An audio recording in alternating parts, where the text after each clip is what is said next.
something not enough people talk about or really understand is the importance of investing in appreciating assets instead of depreciating assets. Some of you might fall into this trap by throwing money away on things that have no long-term value.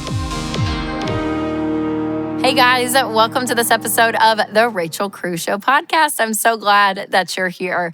In this episode, we'll go over what expenses might be stealing your paycheck without you even realizing it. I'll share 5 expenses that people tend to overlook when purchasing a car. And then I'll explain the difference between appreciating and depreciating assets. But first, let's talk about how you can finally stop living paycheck to paycheck in the new year. Take a listen. So whether you've been following the Ramsey plan for a while, or maybe you're brand new to this channel, you've probably heard the saying, living paycheck to paycheck. But have you ever stopped to think, what does that actually mean? Well, it's that feeling that all of us have had at one point or another where we're desperately looking ahead for the next paycheck to be able to get through current bills. And this usually happens for one of 2 reasons, sometimes both. Number one, either you're not making enough money to cover your essential expenses, like your 4 walls, food, shelter, utilities, and transportation. Or number 2, you're spending too much and you need to cut back. So there are 4 simple ways that you can prevent this, and that's what I want to share with you today. All right, first things first, I want to clarify. Having a low balance in your checking account is always a bad thing, okay? So zero-based budgeting, or an EveryDollar budget, what we talk about, is what I recommend. But zero-based budgeting does not mean there's going to be $0 in your account. But in the beginning, you might be cutting it close, which is why I recommend always having a small miscellaneous category as cushion until you can get the hang of it and can build a larger margin over time. But still, I stand by the fact that your goal should be to intentionally use every dollar you bring in designated for a purpose. And if you're getting anxiety every single time you open your bank app to check your balance, you might be on a paycheck to paycheck cycle that you're trying to break. So here are some simple ways that you can make this change. My first tip for doing this is to cut down and even eliminate monthly payments.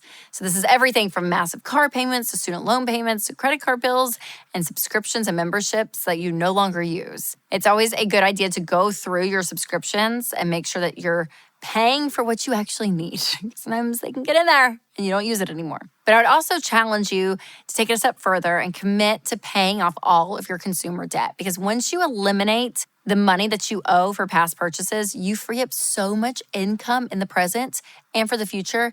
And it's absolutely incredible. So again, when you pay off debt, always pay off the smallest amount first. Stay current on everything. So pay minimum payments on everything, but pay off that smallest debt first. And then once that's paid off, roll everything over to the second smallest debt and you work your way through. And again, it is powerful when you are used to a $600 car payment and, a few $100s going out for student loans and for a credit card bill. And it's all moving hundreds of dollars, if not thousands every month. When all of that is back in your pocket, you can do so much with it, and it's amazing. Okay, my second tip to stop living paycheck to paycheck is to check on your lifestyle creep. So I talk about lifestyle creep a lot because it is so real, you guys. It's so easy to blame excess spending on things like, it's inflation and it's the housing market and interest rates, all these things that are out of our control. But the reality is that you have full control over your financial choices.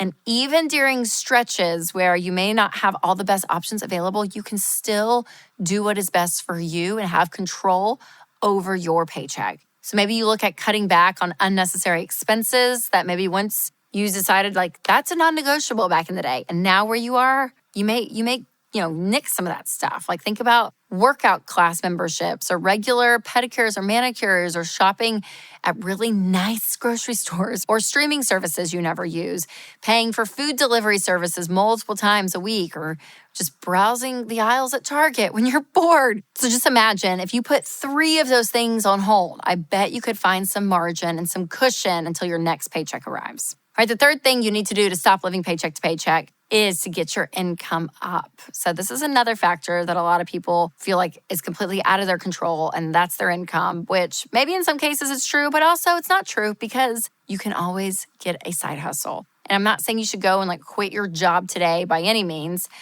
but just think about it. Okay, with your main job, are there areas of growth that you could have within the company that you're in for maybe a raise or maybe a different position? Or maybe, again, you grab a side hustle or 2. Maybe on Saturdays, For 4 months, you do this and you just get some extra dollars in. Maybe you drive for a rideshare company or send a memo out to friends and family offering to dog sit or house sit. Maybe be a host or hostess at a restaurant a couple nights a week, or a bartender or a waiter or waitress.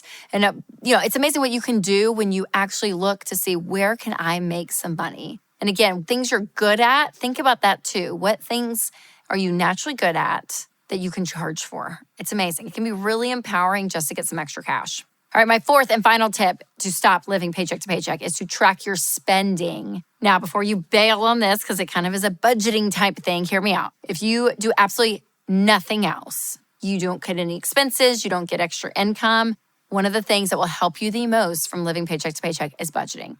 Just by organizing your expenses and anticipating what is coming up next, you automatically are creating more peace for yourself. A budget doesn't have to limit you. It actually gives you so much freedom. And a plan means that you always know where your paycheck is going. And it's incredible. EveryDollar, our budgeting app, EveryDollar Premium has a thing called Paycheck Planning. And it's so great because when you enter in your paycheck, like if you get paid on the 1st, and then you can see what bills are due until the 15th.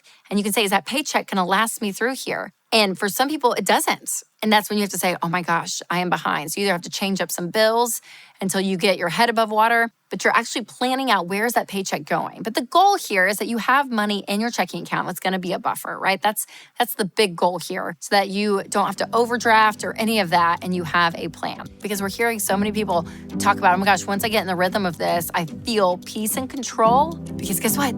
You have peace and control. You know where your money's going. Hey guys, it's Rachel. The new year means that we're all looking for ways to trim our budgets. And if you want an affordable healthcare option, make sure to check out Christian Healthcare Ministries.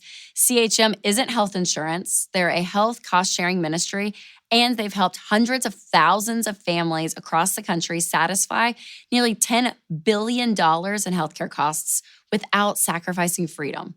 And the best part? You can join at any time. Find out how you can make the switch to CHM and save your family money at chmministries.org/budget. That's chministries.org/budget. Okay, have you ever planned for a big purchase, and then when you finally go to buy the thing, you realize that there's an entire list of extra expenses that you totally forgot to consider? Like when you're buying your first house and then you realize, oh, there's closing costs and inspection fees and all of that too. Or maybe you saved up for a trip to New York City and you totally forgot about transportation. And you're like, oh my God, how are we going to get from here to there? So buying a car is one of those for me, because I can do my research and go in knowing, okay, this is the make and the model and the price point that I'm interested in, and even factor in, gas costs into my monthly budget. I did this for our Odyssey, our minivan. And I still forgot about the long list of other extra costs that goes into purchasing a vehicle, which is why I want to walk through 5 hidden expenses when buying a car so that you fully are prepared when the time is right for you. So first, if you're not familiar with Ramsey, let's talk about what kind of car you should be buying depending on your current financial state. So buying used cars, you guys, is something we are big fans of. And people think, oh my gosh, a used car, I need a reliable car. There are great, reliable used cars, okay? This is a place where you're like, other people can take the hit, because a new car loses so much of its value the moment you drive it off the lot. And then you go 2 years old, 3 years old, 4 years old, and the value just tanks. So let someone else take that hit and buy a used car. It is great. Now, once you have a net worth of $1 million is when we say, okay, you can financially take the hit to be able to buy a brand new car. But until then, buying used cars is awesome. Okay, let's talk about some of those sneaky expenses that people always forget about. The first expense that people tend to forget about is added warranties and features. So with new cars especially, the price that is shown on the tag or online doesn't always include the fees, the warranty packages, or additional features that you might be interested in. Because of this, it can be really helpful to have a range for your overall budget rather than just a specific number. So you'll also want to decide what your answer is going to be to certain questions before you get to the dealership. For example, if you've made the choice to opt out of any of the add-ons, like special warranty, special waterproof pads for your floorboard, all of that, know that going in so that you can stand your ground when the guy in the showroom is trying to make all the signatures happen and get all this stuff added. Your decision is already made and you know what you're going to do. The second expense people forget about when buying a car is vehicle registration fees. So you have to register all new and used cars with your state of residency. And if you buy a car at a dealership, they'll usually set this up for you for a small fee. But if you buy your car privately or transfer your title, you'll have to handle it on your own at the DMV. And some states even require emission tests on an annual basis. This is for non-electric cars, and that usually costs less than $20. And finally, the cost of vehicle registration, which is where you go and renew, your license plate tags from year to year. That can range anywhere from $80 to $100, depending on your vehicle and the state you live in. And vehicle registration fees are definitely worth budgeting for. So remember that, $100 next year and this year be towards your car. The third hidden car expense that you need to expect is the cost of insurance. So the cost of insurance varies based on what car you drive, driving history, your age, but also know that it is required in 49 of the 50 states. And if you happen to know without Googling, don't cheat. The one state that does not require car insurance, leave it in the comment below. We will see if you're right. Now, as unlikely as it may seem, the last thing you want to do is find yourself in a 10-car pileup with no coverage. And I'm not trying to scare you, but I am trying to convince you that you need to be prepared. And car insurance is one of those things that it's really boring. You got to do it as an adult, but you got to do it. And the average insurance payment ranges from $50 to $150 per month. And shop around. You can check out Xander Insurance. They're a great place to start when it comes to bundling your home and your auto, if you own a house or rent a house. But again, regardless, make sure you know that you need to budget for insurance. The fourth car cost that most people forget about is maintenance and upkeep. Ugh, this is the worst. Can I just say that? I hate paying for this kind of stuff. But having a maintenance category in your budget is something that it really can be a game changer to have peace of mind knowing that you have money if or when your car breaks. And you obviously don't have to pay for an oil change and a new set of tires every single month, but those things can add up very quickly. I had to replace 2 tires on my car. And then our car battery went out in the minivan. Just terrible. Now, the best way to prepare for this is to gradually drop in a small amount in each paycheck. So again, that's a sinking fund. So when the maintenance cost comes, you're all prepared. Now, the fifth hidden car cost that most people overlook is vehicle depreciation. We kind of talked about that earlier. I'm not trying to be dramatic, but listen, this is something we do not talk about enough. And it's become normal to throw away hundreds of dollars every single month in a car payment on a depreciating asset that's worth less and less every time you drive it. I talked to someone on the Ramsey show the other day, and their car payment was $1,700 a month. Like, that's more than most mortgage payments. I mean, it's unbelievable. So unless you're on baby step 7, transportation, it's a necessity, okay? It's not a luxury. We're getting from point A to point B. And don't throw away hundreds of dollars or thousands of dollars because of that, okay? Don't have a car payment. It's one of the things in life, again, we're talking about throwing your money away. It's interest and all this stuff. So, okay, now that we've covered all of those hidden expenses in the car buying process, here are 3 main takeaways to remember. Number 1, always think about the big picture before you make an important decision, especially when it comes to your money. Be thinking about overall, what is going on here, right? Like, when you're looking at the car you're going to drive, is it going to be something that you'll probably have for a few years? As you think about your family dynamic, think about the cash that you have. Like, be looking at the future and know, hey, I'm going to look at my entire financial picture when I make this purchase. Number 2, prepare your budget by factoring in those 5 sneaky expenses. Make sure your emergency fund is secure before you bring a new vehicle into the mix. Now, for some people, their car just dies on baby step 2 and they're getting out of debt and they have to find something. The car, again, it is a necessity. It's getting you from point A to point B. And it's one of those things that we get so wrapped up in when it comes to our identity, kind of how we feel, our ego, and it gets us in a lot of financial trouble. Okay, so make sure you have the cash to buy it. And again, I don't care if it is a crappy car, whatever it is, to avoid the car payment, that is key. And the last tip I would say is to find a car mentor to walk alongside you through this process, because car people, they love cars. They nerd out. They know exactly what's going on. They know makes and models, how to do things. My editor, David, might be one of these people. My husband, I would throw in this category too. But I'm not kidding. When you have somebody that's knowledgeable on something like cars, it is so helpful. We took our minivan in because the battery kept dying and they ran all these tests. And then they emailed me, you guys, a list of 6 things that were urgent. They had this green exclamation point next to it. And they're like, must do, must do, must do. And honestly, if it was just me, I'd be like, well, okay, I must do this or my car's going to explode. I don't know what to do. And Winston texted back because I screenshot it to him. He was like, say no to everything. It's fine. And I was like, okay. And so Honestly, I wouldn't have known that. And so find somebody. I don't care if it's your uncle or your dad or a friend's husband. Like, I don't care who it is, but somebody that is good with cars that you can be like, hey, what do I do here? It will save you hundreds, if not thousands of dollars, okay?